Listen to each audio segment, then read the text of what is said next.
Chicken নেওয়া হয়েছে, চিকেনে নুন হলুদ সর্ষের তেল দিয়ে ম্যারিনেট করে রাখা হয়েছে।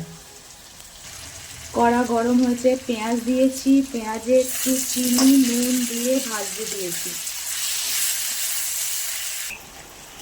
পেঁয়াজ ভাজা হয়ে গেছে, তাতে আদা রসুন বাটা দিলাম,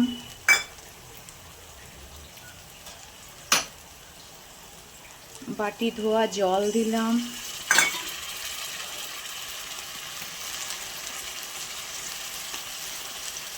হলুদ দিলাম,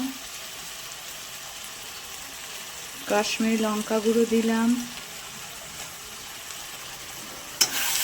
দিয়ে এটাকে ভালো করে কষতে হবে। হয়ে গেলে তাতে টমেটো দিলাম, একটুখানি নুন দিলাম যাতে টমেটোটা ভালো করে গলে যায়। টমেটো গলে গেলে তাতে চিকেনটা দিয়ে দিলাম, চিকেনটা দিয়ে ভালো করে কষতে হবে।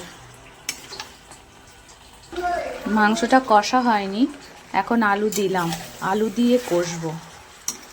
ভালো করে কষা হলে তারপরে জল দেব।